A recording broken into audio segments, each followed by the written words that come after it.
എൻ്റെ പേര് വിനയശ്രീ ബാലകൃഷ്ണൻ എന്നാണ്. വയനാട്ടിൽ പല സ്കൂളുകളിലായിട്ട് ടീച്ചിങ് ഫീൽഡിൽ തന്നെയുണ്ട്. 2007 ഞാൻ പീസ് ഇൻ്റർനാഷണൽ സ്കൂളിലേക്ക് വരുന്നത്. അതായത് കാലിക്കറ്റ് സ്കൂൾ ജോയിൻ ചെയ്ത ആ വർഷം. അന്ന് മുതൽ ഈ സ്കൂളിൽ പീസ് എഡ്യൂക്കേഷണൽ ഫൗണ്ടേഷൻ്റെ കീഴിൽ ഈ സ്ഥാപനത്തിൽ വർക്ക് ചെയ്തു വരുന്നു. 10 വർഷമായി. ഇടയ്ക്കൊരു 3 വർഷം ഇവിടെ ഉണ്ടായിരുന്നില്ല. കോഴിക്കോട് പീസിലാണ് തുടക്കം മുതൽ. 2007 ഇത് തുടക്കം മുതൽ ഞാനിവിടെ ഉണ്ട്. ഇത് പീസ് സ്കൂൾ, ഇവിടുത്തെ സ്കൂൾ. അറിയാം. 2007 ഒരു ഏപ്രിലാണ് ഞാൻ ഇന്റർവ്യൂവിന് വരുന്നത്. കാരണം ഞാൻ വയനാട്ടിൽ ഒരു WMO സ്കൂളിന്റെ പ്രിൻസിപ്പൾ ആയിരുന്നു അതിന് മുൻപ് ഒരു 4 വർഷം. പഠിച്ചതൊന്നും ഇവിടെയില്ല, ഊട്ടിയിൽ ഒക്കെയാണ് പഠിച്ചത്. വയനാട്ടിലാണ് ജനിച്ചതെങ്കിൽ പോലും 2007 അക്ബർ സാറിനെ കാണാൻ വരുന്നത് ഒരു ടീച്ചർ ഇന്റർവ്യൂവിന് വേണ്ടിയിട്ടാണ് വരുന്നത്. പക്ഷെ ഇന്റർവ്യൂ കഴിഞ്ഞ അന്ന് മുതൽ പിന്നെ ഈ സ്കൂളിന്റെ പ്രിൻസിപ്പളായിട്ട് എന്നെ തിരഞ്ഞെടുക്കുകയും 2007 മുതൽ ഈ സ്കൂളിന്റെ ഡയറക്റ്റ് കോണ്ടാക്റ്റ് ആണ് അക്ബർക്കയുമായിട്ട് ഉള്ളത്. അങ്ങനെ അക്ബർക്കയുടെ ശിക്ഷണത്തിലാണ് ഈ സ്കൂൾ നടന്നു വരുന്നത്. ഇന്ന് മാധ്യമങ്ങളിൽ വന്ന് ഈ 2 ദിവസം വന്ന വാർത്ത, മുംബൈയിലുള്ള ജാക്കിർ നായിക്കിനെ അറിയാം? ജാക്കിർ നായിക് എന്നൊരു കുറച്ച് വ്യക്തിക്ക് നമ്മളുമായിട്ട് കണക്ഷൻ ഇല്ല. ഞാൻ അങ്ങനെ കേട്ടിട്ടുണ്ട് എന്നല്ലാതെ കണ്ടിട്ട് അങ്ങനെ പരിചയമൊന്നുമില്ല. ഒരിക്കലുമല്ല. ഇത് MM അക്ബർ സാറാണ് ഈ സ്ഥാപനം തുടങ്ങുന്നത്. നമ്മളിത് ആദ്യം 2007 നമ്മുടെ ഇപ്പോഴത്തെ പ്രസന്റ് മിംസ് ഹോസ്പിറ്റലിന്റെ അവിടെയുള്ള ഒരു ചെറിയ ഒരു കോവിലകം ഒരു വീട്ടിൽ വെച്ചിട്ടാണ് ഈ സ്ഥാപനം നമ്മൾ വളരെ കുറഞ്ഞ കുട്ടികളുമായിട്ട് തുടങ്ങുന്നത്.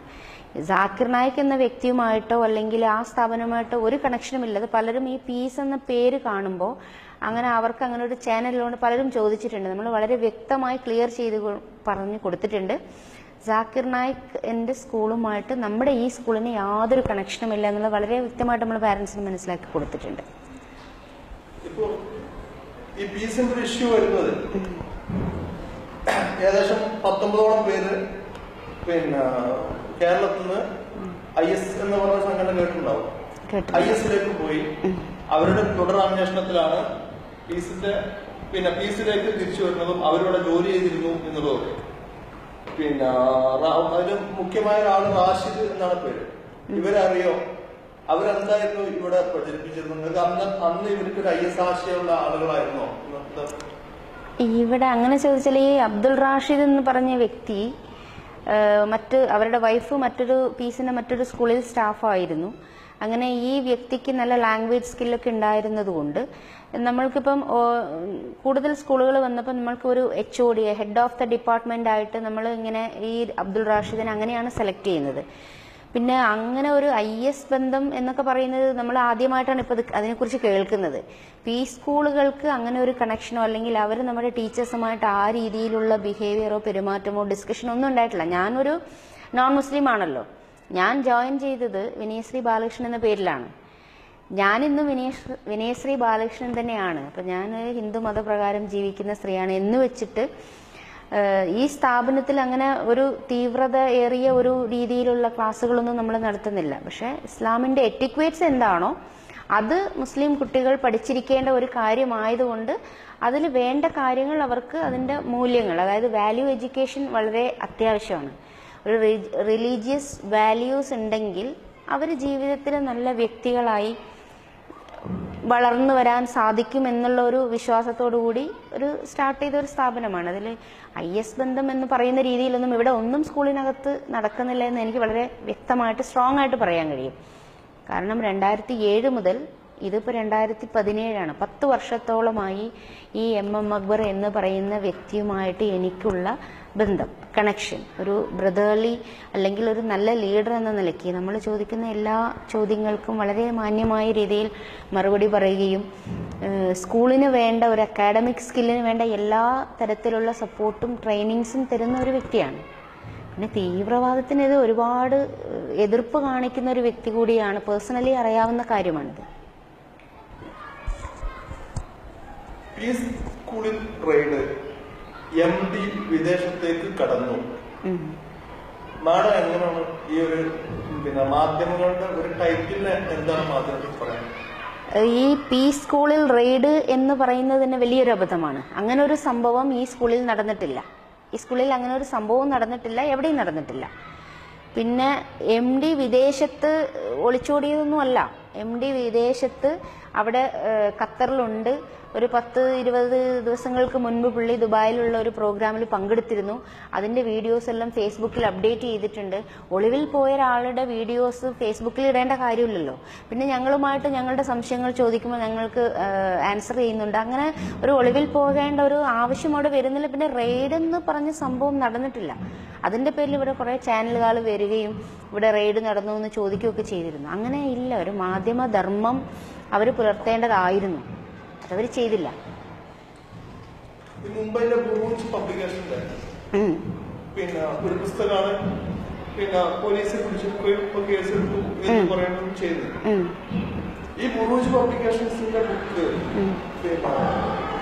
ഇതിന്റെ ഒരു സംസ്കാരത്തിന് ചേർന്നതായിരുന്നു. അങ്ങനെ ഒരു അബദ്ധം അതിന് വന്നു എന്ന് എങ്ങനെയാണ് നിങ്ങളതിനെ കാണുന്നത്? ഞാൻ കാണുന്നൊരു രീതി, ഇപ്പൊ നമ്മളൊരു സ്ഥാപനത്തിൽ വർക്ക് ചെയ്യുന്നു, ടീച്ചിങ് ആണ്. ഇപ്പം കുട്ടികൾക്ക് വേണ്ട ഒരു കാര്യം നമ്മൾ പറഞ്ഞു കൊടുക്കുമ്പോൾ ഈ ടെക്സ്റ്റ് ബുക്കിലുള്ളത് അതേപോലെ പറഞ്ഞു കൊടുക്കുന്ന ഒരു രീതിയൊക്കെ എന്നോ മാറിപ്പോയി. ഇപ്പൊ ടെക്സ്റ്റ് ബുക്ക് നമ്മൾ യൂസ് ചെയ്യുന്നത് ഒരു റിസോഴ്സ് ആയിട്ടാണ്. അതിലൊരു ടോപ്പിക് നമ്മൾ സെലക്ട് ചെയ്യുമ്പോൾ ഇതാണ് അതിന്റെ ടോപ്പിക്. ഇതിന് നമ്മൾ പുറത്ത് പല പുസ്തകങ്ങൾ റെഫർ ചെയ്യുകയും ഇന്റർനെറ്റിലൂടെ റെഫർ ചെയ്യുകയും പലതും കാണുകയും അധികവും നമ്മൾ എൻവയോൺമെന്റിൽ നിന്നുള്ള അനുഭവത്തിലുള്ള ഇതെല്ലാം കൂടെ കണക്ട് ചെയ്തിട്ടാണ് കുട്ടികളെ നമ്മൾ പഠിപ്പിക്കുന്നത്. ഇസ്ലാമിക് സ്റ്റഡീസ് എന്ന് പറയുന്നത് ഇസ്ലാമിക്കിന്റെ എറ്റിക്വേറ്റ്സ് കുട്ടികൾക്ക് പറഞ്ഞു കൊടുക്കുന്ന ഒരു സംഭവമാണ്. ഈ ബുറൂജ് പബ്ലിക്കേഷൻസ് എന്ന് പറയുന്നത് ഇത് നമ്മളുമായിട്ട് യാതൊരു കണക്ഷൻ ഉള്ളതുമല്ല. നമ്മൾ ഇസ്ലാമിക് സ്റ്റഡി നമ്മൾ ദാറുൽ സലാമിന്റെ ബുക്കാണ് കുറെ വർഷങ്ങൾ ഉപയോഗിച്ചിരുന്നത്. പിന്നെ ഇടയ്ക്ക് നമ്മൾ നമ്മൾക്ക് തന്നെ ഒരു കരിക്കുലം ഉണ്ടാക്കി ആ കരിക്കുലമാണ് ഫോളോ ചെയ്യുന്നത്. ഈ കരിക്കുലത്തിൽ നമ്മൾ പഠിപ്പിക്കേണ്ടത് ഇത്ര വയസ്സിൽ ഇന്ന കുട്ടികൾക്ക് എന്ത് പഠിപ്പിക്കണം എന്ന് നമ്മൾ പീസ് ഡിസൈൻ ചെയ്തിട്ടുണ്ട്. അതിന് റിസോഴ്സിനായിട്ട് നമ്മൾ കുറെ പുസ്തകങ്ങൾ യൂസ് ചെയ്യും. അങ്ങനെ യൂസ് ചെയ്ത ഒരു ബുക്കാണ് ഈ ബുറൂജിന്റെ ബുക്ക്. ഇപ്പൊ നമ്മൾ സയൻസിലാണെങ്കിൽ തന്നെ നമ്മൾക്ക് എല്ലാവർക്കും പറയാം, നമ്മളൊരു ടെക്സ്റ്റ് ബുക്ക് പഠിക്കുമ്പോൾ എല്ലാ പാഠങ്ങളും നമുക്ക് പഠിക്കേണ്ടി കഴിയില്ല. ഇപ്പം ഒരു വർഷം എഡിറ്റ് ചെയ്തൊരു ബുക്ക് അത് റീ എഡിറ്റ് ചെയ്യുമ്പോൾ വിദ്യാഭ്യാസ വകുപ്പിലുള്ളവർ പറയും ഇന്ന് ഈ ലെസൺസ് ഈ ക്ലാസ്സിൽ വേണ്ട എന്ന് പറയും. നമ്മൾ അവിടെ ഒമിറ്റഡ് പോർഷൻ എന്ന് എഴുതി വെക്കും. എന്നിട്ട് ബാക്കിയുള്ളതാണ് പഠിപ്പിക്കുക. അതുപോലെ ഒരു ടെക്സ്റ്റ് ബുക്ക് എടുക്കുമ്പോൾ എല്ലാ പാഠങ്ങളും നമുക്ക് പഠിപ്പിക്കേണ്ട ആവശ്യമില്ല. അങ്ങനെ ആവശ്യമില്ലാത്ത കാര്യങ്ങൾ നമ്മൾക്ക് ഇൻസ്ട്രക്ഷൻ വരും, ഇന്ന പാഠങ്ങൾ നമ്മൾ പഠിപ്പിക്കേണ്ടത്. അങ്ങനെ ഒഴിവാക്കപ്പെട്ട ഒരു ലെസൺ ആയിരുന്നു അത്. നമ്മൾ പഠിപ്പിച്ചിട്ടില്ല കുട്ടികൾക്ക്. പിന്നെ ബുക്ക് ഇതാണ്, അങ്ങനെ ഒരു സംഭവം. ഇപ്പൊ നമ്മൾ ഒരു സെപ്പറേറ്റ് ടെക്സ്റ്റ് ബുക്ക് ഒന്നും നമ്മൾ യൂസ് ചെയ്യുന്നില്ല. നമ്മൾക്ക് കരിക്കുലം ഉണ്ട്, അത് ഫോളോ ചെയ്യുന്നു, ഇത്രയേ ഉള്ളൂ. ഇല്ല ഇല്ല ഇല്ല, അങ്ങനെ ഒരു ബുക്ക് ഇപ്പൊ ഒരു പ്രീ സ്കൂളുകളും യൂസ് ചെയ്യുന്നില്ല. അങ്ങനെ ആ ബുക്ക് നമ്മളുടെ കയ്യിലില്ല. ബുക്ക് ഇല്ല, അത് നമ്മൾ റിസോഴ്സ് ആയിട്ട് യൂസ് ചെയ്തിരുന്നു. ഇങ്ങനെ ഒരു വിവാദം അതിലുണ്ട് എന്ന് നമ്മൾ മനസ്സിലാക്കിയതോടെ അതിനു മുൻപ് തന്നെ ഈ പാഠം എടുക്കണ്ട എന്ന് എല്ലാവർക്കും ഇൻസ്ട്രക്ഷൻസ് MM അക്ബർ സാർ തന്നിട്ടുണ്ടായിരുന്നു. അങ്ങനെ സ്റ്റോപ്പ് ചെയ്തിരുന്നു. ഇപ്പൊ ചില സ്കൂളുകളിലൊന്നും അത് യൂസ് ചെയ്തില്ല. ചില വലിയ ക്ലാസ്സുകളിൽ മാത്രമുള്ള ബുക്കുകളെ യൂസ് ചെയ്തിട്ടുള്ളൂ. ഇപ്പൊ ഇങ്ങനെ ഒരു വിവാദം വന്നതോടെ മൊത്തം ബുക്സും മൊത്തം പി സ്കൂളുകളും പിൻവലിച്ചു. നമ്മളത് ഒഴിവാക്കി. ഒരു മതമാറ്റത്തിന്റെ സിലബസ് പീസിലുണ്ടോ? നമ്മോട് സംസാരിച്ച പലരും നമ്മൾ പൊതുവിൽ സംസാരിക്കുമ്പോ നിങ്ങൾ കാണിക്കാൻ പബ്ലിക്കലി കൊടുക്കുന്ന സിലബസുകളിലില്ല. പക്ഷെ എല്ലാരും ഇന്റേണൽ ആയിട്ട് ഒരു മതപരിവർത്തനം എന്നുള്ളൊരു അജണ്ട പീസിനുണ്ട്. അങ്ങനെയുണ്ടെങ്കിൽ ഞാനിപ്പോഴും ഇങ്ങനെ സാരി കൊടുത്ത് പൊട്ടൊക്കെ തൊട്ട് ചന്ദനക്കുറിയൊക്കെ തൊട്ടിട്ട് ഇരിക്കില്ലല്ലോ. എന്നോ ഞാൻ പർദ്ദ കിട്ടിയിരിക്കേണ്ട ആളല്ലേ. അങ്ങനെ ഒരു സംഭവം ഇതിനകത്ത് നടക്കുന്നുണ്ടെങ്കിൽ നമ്മൾക്ക് 100 കണക്കിന് നോൺ മുസ്ലിം ടീച്ചേഴ്സും നോൺ ടീച്ചിങ് സ്റ്റാഫും വർക്ക് ചെയ്യുന്ന ഒരു സ്ഥാപനമാണ് ഈ പീസ് ഇന്റർനാഷണൽ സ്കൂൾ എന്ന് പറയുന്നത്. ഇതിനകത്ത് മതം മാറ്റം എന്നൊരു സംഭവം സ്കൂളിനകത്ത് നടക്കുന്നില്ല എന്ന് എനിക്ക് വളരെ ഓപ്പൺ ആയിട്ട് പറയാൻ കഴിയും. അങ്ങനെ ഒരു സംഭവം ഇവിടെ നടക്കുന്നില്ല. പിന്നെ അക്ബർ സാറിന്റെ പ്രസംഗങ്ങൾ എന്ന് പറയുന്നത് അത് പുള്ളിയുടെ അവകാശമാണ്. അങ്ങനെ ചെയ്യാനുള്ള അവകാശമുണ്ട്, അത് പുള്ളി പ്രസംഗിക്കുന്നു. അതല്ല, സ്കൂളിനകത്ത് അങ്ങനെയൊന്നും സംഭവിക്കുന്നില്ല. പിന്നെ മതം മാറുന്നവർ ഉണ്ടെങ്കിൽ അത് വ്യക്തിപരമായ വളരെ മെച്ചൂർഡായ ആളുകൾ അവർ മതം മനസ്സിലാക്കുകയും അതിൽ അവർക്ക് വിശ്വാസമുള്ളത് കൊണ്ട് അവർ മാറുകയും ചെയ്യുന്നു. നമ്മൾ ഇവിടെ ആരും അങ്ങനെ മാറ്റാൻ വേണ്ടിയിട്ട് സ്കൂളിനകത്ത് അങ്ങനെ ഒരു പ്രത്യേക സിലബസ് ഒന്നും നമ്മുടെ സ്കൂളിലില്ല. ഇങ്ങനെ ഈ തുടർച്ചയായിട്ട് ആരോപണങ്ങൾ ഏകദേശം കഴിഞ്ഞ വർഷം ഇപ്പൊ ഈ വർഷത്തിന്റെ തുടക്കത്തിൽ എങ്ങനെയാണ് പീസിന്റെ ഒരു ഭാഗത്ത് നിങ്ങൾ ഈ ആരോപണങ്ങൾ കാണുന്നത്, ഈ മാധ്യമങ്ങളുടെ വാർത്തകളും കാര്യങ്ങളും കാണുന്നത്? അത് മെന്റലി ഞങ്ങൾക്ക് ഒരുപാട് ഡിസ്റ്റർബൻസ് ഉണ്ടാക്കുന്നുണ്ട്. ഇപ്പൊ ടീച്ചിങ് എന്ന് പറയുന്ന ടീച്ചേഴ്സ് എന്ന് പറയുന്നത് കുട്ടികൾക്ക് വേണ്ട വിദ്യാഭ്യാസം മാത്രം കൊടുക്കുന്ന ആളുകളല്ല. അവർക്ക് വേണ്ട മെന്റൽ സപ്പോർട്ടും സ്പിരിച്വൽ സപ്പോർട്ടും ഫിസിക്കൽ സപ്പോർട്ടും ഒക്കെ കൊടുക്കേണ്ട ആളുകളാണ്. അപ്പം ഇങ്ങനെയുള്ള ഉള്ള കാര്യങ്ങളാണെങ്കിൽ ഓക്കെ, ഇല്ലാത്ത ഒരു കാര്യങ്ങൾ വളച്ചൊടിച്ച് ഒരു നമ്മുടെ സ്കൂളിനെ മാത്രം ടാർഗറ്റ് ചെയ്ത് അതിന്റെ മുകളിൽ ഒരുപാട് കഥകൾ ഉണ്ടാക്കി, കുറെ ടെയിൽസും പൊടിപ്പും തൊങ്ങലൊക്കെ വെച്ച് കഥകൾ ഉണ്ടാക്കി ഇത് സത്യമാണോ അസത്യമാണോ എന്നറിയാതെ മാധ്യമങ്ങളിൽ വരുന്ന ഈ വാർത്തകൾ സ്വാഭാവികമായിട്ടും ഞങ്ങളെപ്പോലെയുള്ളവരുടെ മാനസികാവസ്ഥയെ നന്നായിട്ട് അഫക്റ്റ് ചെയ്യുന്നുണ്ട്. ഞങ്ങൾക്ക് ഒരുപാട് പ്രശ്നങ്ങൾ ഉണ്ടാക്കുന്നുണ്ട്. പിന്നെ നമ്മളിപ്പോൾ 8th വരെ പഠിക്കുന്ന നമ്മുടെ കുട്ടികൾ ഇവിടെയുണ്ട്. ഈ കുട്ടികൾ പല പോസ്റ്റേഴ്സ് ഒക്കെ ഒട്ടിച്ച് വെച്ചതൊക്കെ കാണുന്നുണ്ട്. ഇതൊക്കെ ഇവരുടെ ഫ്യൂച്ചറിനെ ബാധിക്കുന്ന കാര്യങ്ങളാണ്. മാനസികമായിട്ട് അവർക്ക് ഒരുപാട് പ്രശ്നങ്ങൾ ഉണ്ടാക്കുന്നതാണ്. ഈ ഇല്ലാത്ത കാര്യങ്ങൾ എങ്ങനെ ഇത് ഉള്ള സംഭവങ്ങളല്ല എന്നുള്ളതാണ് സത്യം. ഈ പ്രശ്നങ്ങൾ നേരിടാൻ കഴിയുന്നത് ആത്മവിശ്വാസമില്ലാതിരിക്കുക. കാരണം ഈ മീഡിയാസ് പ്രചരിപ്പിക്കുന്ന എല്ലാ കാര്യങ്ങളും അസത്യമാണ്. എന്ത് തന്നെയാണെങ്കിലും സത്യമാണ് വിജയിക്കുക എന്നതിൽ ഉറച്ചു വിശ്വസിക്കുന്നവരാണ് ഞങ്ങൾ. തീർച്ചയായിട്ടും ഞങ്ങൾ തന്നെ വിജയിക്കും. കാരണം ഇവർ പറയുന്ന എല്ലാം കളവാണ്. അങ്ങനെ ഒന്നും ഇവർ പറയുന്നു, മീഡിയാസ് പറയുന്ന ഒന്നും സംഭവിക്കുന്നില്ല. ഇത് ആരുടെ മുൻപിലും ഏത് പ്രസ്ഥാനത്തിന് മുൻപിലും ഏത് കോടതിയിൽ എവിടെയും പറയാൻ എനിക്ക് ധൈര്യമുണ്ട്. കാരണം 10 വർഷമായിട്ട് ഈ സ്ഥാപനത്തിൽ ജോലി ചെയ്യുന്ന ആളാണ് ഞാനാണ് ആദ്യമായിട്ട് കോഴിക്കോട്, അതായത് കേരളത്തിൽ പീസ് ഇന്റർനാഷണൽ സ്കൂൾ തുടങ്ങിയപ്പോൾ ഉള്ള ആദ്യത്തെ സ്റ്റാഫാണ് ഞാൻ. അന്ന് മുതൽ ഈ 10 വർഷമായിട്ട് പീസുമായിട്ട് ബന്ധമുള്ള ആളാണ്. ഇടയ്ക്ക് 2 വർഷം ഞാൻ പുറത്തു പോയെങ്കിലും പീസ് സ്കൂളുമായിട്ടും MM അക്ബർ സാറുമായിട്ടും ഒക്കെ കണക്ഷനുള്ള ആൾ തന്നെയാണ്. ഇപ്പോഴും നമ്മുടെ എല്ലാ സംശയങ്ങളും, എന്ത് സംശയങ്ങൾ ചോദിച്ചാലും അക്കാഡമിക്കലായിട്ട് ക്ലിയർ ചെയ്ത് തരാൻ സാധ്യതയുള്ള അറിവുള്ള വലിയൊരു ഈസ് എ ഗ്രേറ്റ് മാൻ, നല്ലൊരു വ്യക്തിയാണ്. അപ്പം അങ്ങനെ എന്താ പറയുക, നമ്മുടെ സ്ഥാപനങ്ങൾ, വളർന്നു വരുന്ന സ്ഥാപനങ്ങളെ അടിച്ചമർത്തുക എന്നുള്ളതിന്റെ പേരിൽ ചെയ്യപ്പെടുന്ന ഒരു കാര്യമാണിത്. നിരന്തര മുസ്ലിം മാനേജ്മെന്റിന്റെ കീഴിൽ വർക്ക് ചെയ്യുന്ന ഒരു ഇന്റർനാഷണൽ പബ്ലിക് സ്കൂളിൽ മാഡം വർക്ക് ചെയ്യുന്നതാണ്. മാഡം നമുക്ക് സൊസൈറ്റിയിൽ ജീവിക്കുന്ന ആളുകളാണ്.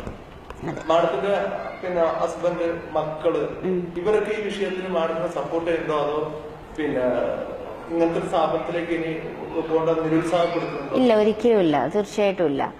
അങ്ങനെ സപ്പോർട്ട് ചെയ്യാവുന്നില്ല. ഇപ്പം ഹസ്ബൻഡും മക്കളും മെച്ചോർഡാണ്. അവരും പിന്നെന്താ പറയാ 10-20 വയസ്സായ കുട്ടികളാണ്. അവർക്ക് അവരുടേതായ വീക്ഷണങ്ങളുണ്ട്. പക്ഷെ ഒരിക്കലും അവര് കൂടെ സപ്പോർട്ട് ചെയ്യാതെ എനിക്ക് സ്ഥാപനത്തിൽ വർക്ക് ചെയ്യാൻ കഴിയില്ലല്ലോ. 10 വർഷമായിട്ട് ഞാൻ തുടർച്ചയായിട്ട് ഇവിടെ ജോലി ചെയ്യുന്നുണ്ടെങ്കിൽ, പുറത്തു പോയിട്ട് വീണ്ടും തിരിച്ച് പീസിലേക്ക് തന്നെ വരണമെന്നുണ്ടെങ്കിൽ തീർച്ചയായിട്ടും അവരുടെ സപ്പോർട്ട് എനിക്ക് ഉണ്ടായതുകൊണ്ടാണല്ലോ ഞാൻ വർക്ക് ചെയ്യുന്നത്. പിന്നെ മുസ്ലിം സ്ഥാപനങ്ങൾ എന്ന് പറയുന്നത്, ഞാൻ മുസ്ലിം സ്ഥാപനങ്ങളിൽ തന്നെ വർക്ക് ചെയ്തിട്ടുള്ളൂ. 17 വയസ്സ് മുതലും പിന്നെ ഡിഗ്രി കഴിഞ്ഞതിന് ശേഷം ഞാൻ വർക്ക് ചെയ്തിട്ടുള്ളതെല്ലാം മുസ്ലിം സ്ഥാപനങ്ങളിൽ തന്നെയാണ്.